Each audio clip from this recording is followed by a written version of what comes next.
this week's ACCP Emergency Medicine PRN Journal Club presentation. I'm your host, Christian Kroll, an emergency medicine and ICU pharmacist at the University of Iowa Hospital and Clinics. To view this recorded presentation, head to our YouTube channel at youtube.com/ACCP-EMED-PRN. And for PRN members, slides can be found under the Business Document section on the ACCP Emergency Medicine PRN website. So good morning, everyone, and thanks for being here. My name's Haneen. I'm the current PGY2 EM resident at Advocate Christ Medical Center here in Chicago, Illinois. And as mentioned, we're going to be talking about the use of steroids and septic shock. To start us off, I have no conflicts of interest to disclose. So sepsis impacts more than 1.7 million Americans annually, with an associated 30% or greater mortality risk in those who advance into septic shock. There's been an associated about 10% mortality increase for every additional organ involved. As we know from the evolution of literature surrounding septic shock in the past years, there's been mortality benefit that's been proven with time to antibiotics, with a preference of getting those antibiotics in within the first hours, especially patients with septic shock, fluid resuscitation, and vasoactives. There's also been a proposed benefit with a lot of other resuscitations, such as fluid resuscitation and vasoactives. Proposed benefit with adjunct therapies such as early goal-directed therapy, or EGDT, and the use of vitamins such as thiamine and vitamin C, which were a proponent of HAT therapy, initially showed some promise, but as more literature assessed their benefit, they kind of fell out of favor given the lack of benefit in patients with sepsis and septic shock. I'd argue that steroids kind of fall somewhere in the middle, with literature to support its use for faster time to shock resolution, but very limited literature on its mortality benefit in patients with septic shock, which is kind of what we're going to be discussing today. I wanted to very briefly cover the pathophysiology of sepsis and shock. So as we know, sepsis is a severe dysregulation of our body's response to an infection, which leads to the activation of pro-inflammatory mediators. The activation of these pro-inflammatory mediators leads to vascular and endothelial cell injury. These injured cells allow for granulocytes to enter the inflamed cells, which then further your cell damage. So this, in addition to the release of our vasoactive mediators, such as your prostacyclin and your nitric oxide, lead to capillary fluid leaks, suppression of our autoregulation of blood flow and perfusion, which leads to vasodilation, a decrease in our preload, and worsening hypotension, all of which leads to worsening of shock. Additionally, these patients are going to be in a procoagulable state as a result of their impaired anticoagulation mechanisms in the coagulation cascade, such as via the activated protein C pathway. The benefit of steroids in septic shock comes from their anti-inflammatory mechanisms, such as the inhibition of nitric oxide, correcting any adrenal insufficiency that may be the result of sepsis, and reducing our pro-inflammatory pathway markers, such as your interleukin factors. All of this will lead to vasoconstriction. Glucocorticoids additionally can actually lead to fluid retention, which is going to increase our volume and increase our blood pressure, hence the benefit of hydrocortisone in septic shock through its mechanism as a glucocorticoid. The proposed added benefit of mineralocorticoids is due to their biological activity of interacting with the intracellular mineralocorticoid receptors, which are found in multiple places in our bodies, including our vascular smooth muscles, endothelial cells, macrophages, and neutrophils. The activation of these receptors increase our leukocyte adhesion and production, increasing our TNF-alpha and reactive oxygen species. There's also a suggestion that patients with sepsis have low plasma aldosterone levels already, so it's possible that the mineralocorticoid pathway is more impaired than the glucocorticoid pathway in this pathophysiology. Hence, the suggestion that homeostasis might be best achieved if we add fludrocortisone to hydrocortisone. Another thing that I'd like to denote here is the difference in administration of your agent. So hydrocortisone can be given IV, which is going to be excellent bioavailability.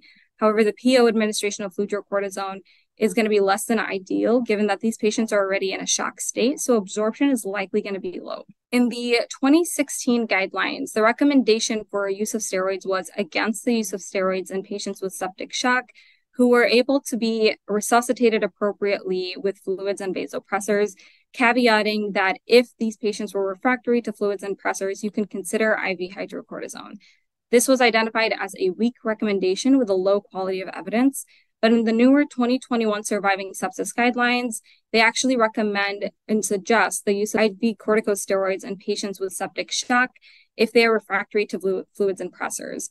Although still a weak recommendation, they did upgrade the quality of evidence from low to moderate, given all the literature that's been published since 2015. And so this is kind of our perfect segue into discussing all this literature that kind of sets the stage for the study that we'll be looking at today. So the first study is the Haneen trial from 2002. This was a randomized controlled trial that looked at mortality at 28 days, comparing hydrocortisone plus fludrocortisone versus placebo. This study showed significant mortality reduction in the group who received steroids versus placebo, including both ICU and hospital mortality, with a number needed to treat of 10, which is pretty amazing. However, they did not find a difference in mortality at 1 year. The next trial is the Corticus trial from 2008. This was a multi-center RCT that compared hydrocortisone to placebo and found no difference in mortality between the two arms, but they did find significantly faster times to shock resolution in the steroid arm, and that's kind of where the use of hydrocortisone and steroids kind of jumped off. In the Hybris trial in 2015, which was also a multi-center RCT, the primary outcome that they looked at was septic shock at 14 days, essentially looking at time to shock reversal. And they found no difference in time to shock resolution, and also didn't find a difference in their secondary outcomes of mortality, whether that be at 28 days or 180 days. The next trial is our adrenal trial from 2018. This was also a multi-center RCT with a much larger patient population compared to previous studies. Similar to previous studies, they looked at critically ill adult patients with septic shock and on pressors for over 4 hours, but excluded those who were not expected to survive longer than 90 days. They found no difference in death from any cause at 90 days or at 28 days, but did find significantly faster times to shock resolution and less mechanically ventilated days with those who received hydrocortisone. In the Approaches trial from 2018, which was also a multi-center RCT with a very similar patient population as mentioned previously, they found no difference in their secondary outcome of all-cause mortality at 28 days, but they did find that in patients who received both hydrocortisone and fludrocortisone, there was significantly lower all-cause mortality at 90 and 180 days, with a number needed to treat of 17 for the 90-day mortality outcome. And finally, in the Bosch and colleagues trial from 2023, which was a retrospective cohort study based on the Premier Healthcare Database, which includes about 25% of the US hospitals, they looked at hydrocortisone plus fludrocortisone versus hydrocortisone alone in septic shock. So it's the first trial to really compare combination steroids to monotherapy, whereas all the previous studies looked at combination versus placebo. They found a significantly lower incidence of composite death in hospitals or at discharge to hospice in those patients who received combination corticosteroids, with a number needed to treat of 28. Provided they did give limited analysis on the severity of illness, which meant limited discussion about the pressor requirements that these patients had, or the requirement of mechanical ventilation at baseline. They also had limited discussion regarding the heterogeneity of the septic shock picture that the patients had. Some differences to just denote between all of these studies was the illness of the study population was different across the board. And this is based off of the reported SOFA and SOAP2 scores, the incidence of mechanical ventilation required at baseline, and the dose of pressors that these patients were requiring. There were also some nuances when it came to steroid dosing and durations. Some studies looked at intermittent dosing with our Q6 dosing that we usually use, I would argue, based on my experience, while other studies looked at continuous infusions, and then some studies included steroid tapers, whereas others didn't. The duration of the steroids were differing between the studies, with some looking at 5 days, some looking at 7 days, and some looking at steroids until ICU discharge or death. The timing of steroid initiation was pretty similar across the board. So the thing to note here is that the 3 studies that showed any difference in mortality or reduction in mortality were the studies that looked at combination steroids. And these were a Haneen trial from 2002, the Approaches trial from 2018, and the Bosch trial from 2023.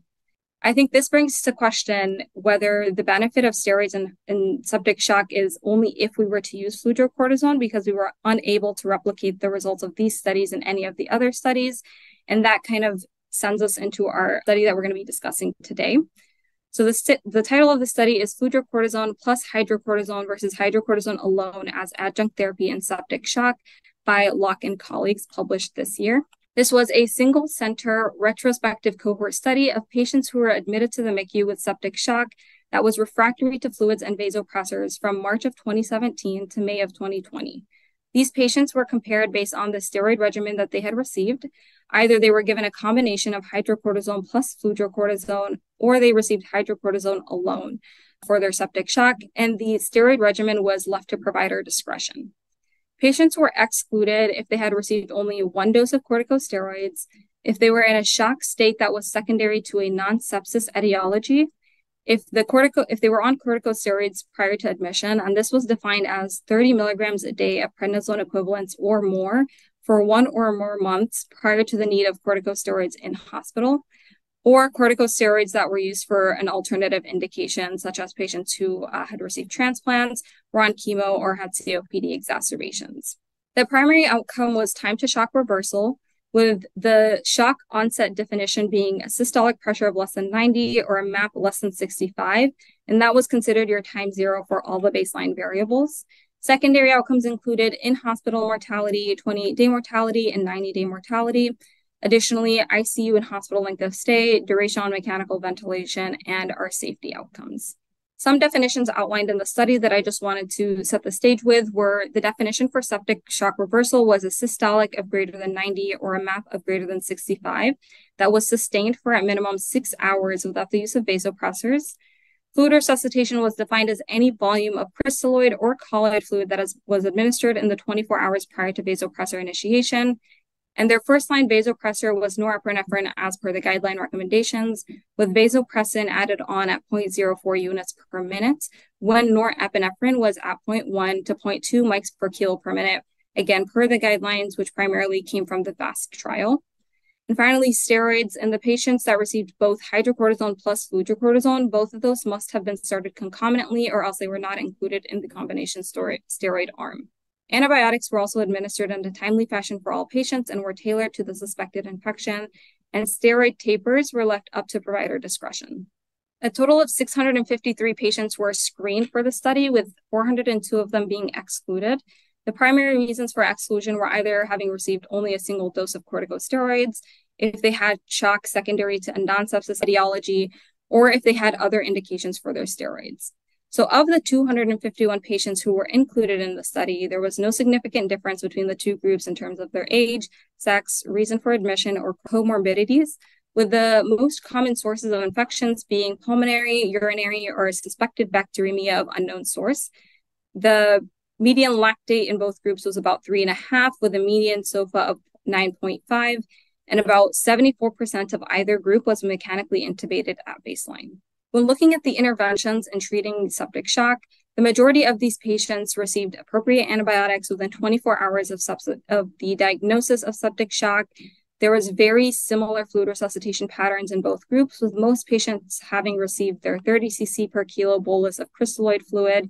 However, as you see, there was significantly more patients in the combination steroid arm who received colloid fluid additional to their crystalloids. There was very limited discussion as to which colloid agent was used and what the indication for the colloid was. For example, did they experience third spacing that was requiring maybe albumin to pull the volume intravascularly?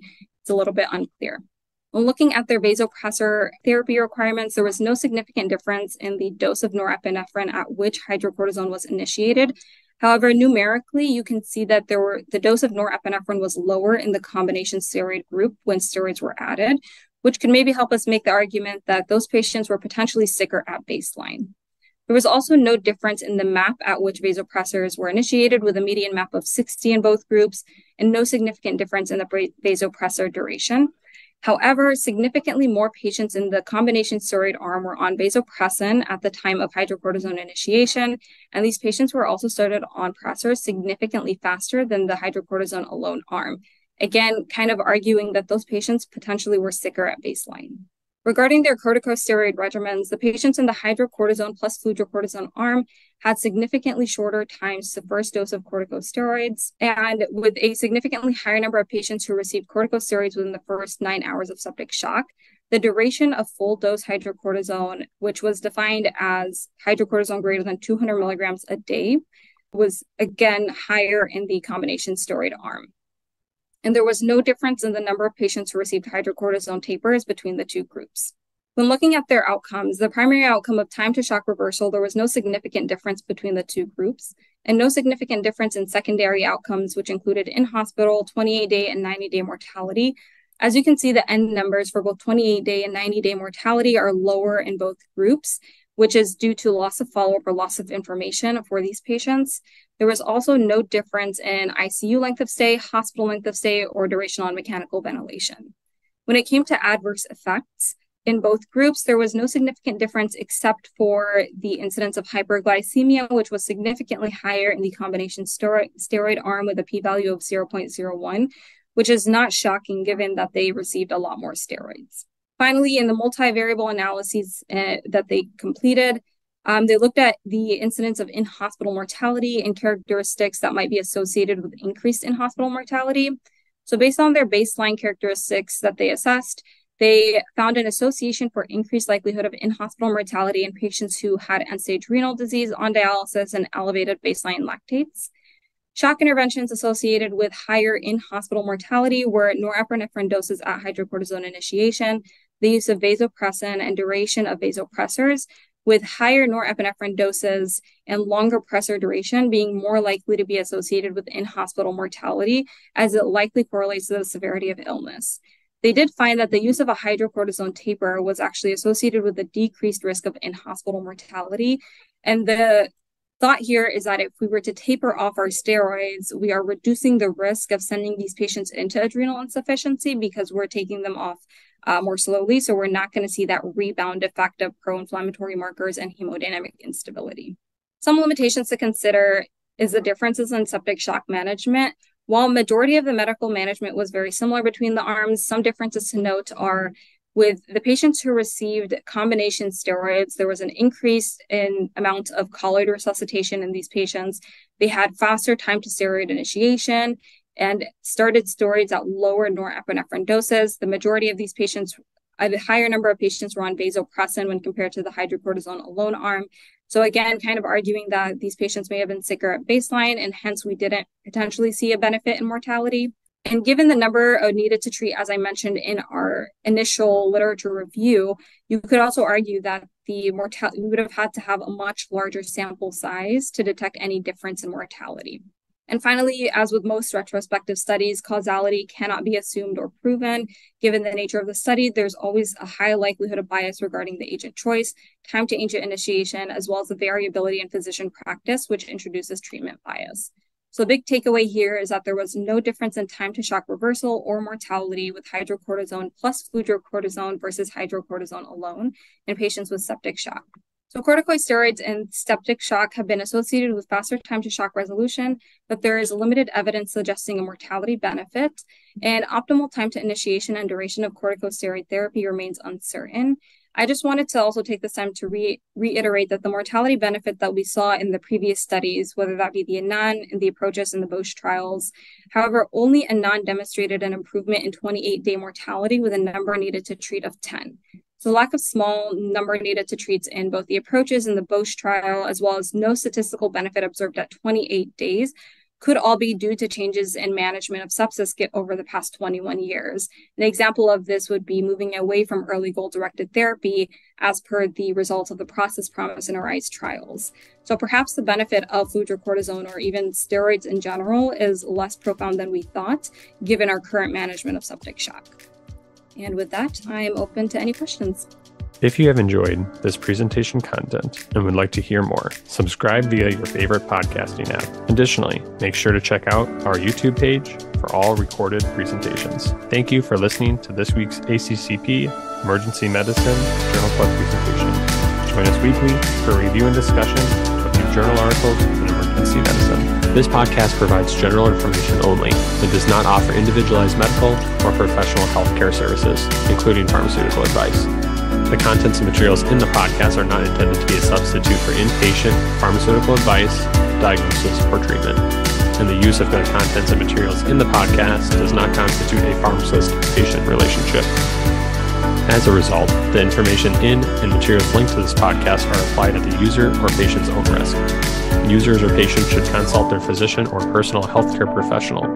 The user or patient should not ignore or delay seeking care because of something they heard on this podcast. In case of an emergency, the user or patient should contact their physician, call 911, or go to the nearest medical emergency facility. The views and statements expressed on this podcast are those of the host and guest and should not be interpreted to reflect the official position or policy of ACCP or the Emergency Medicine PRN.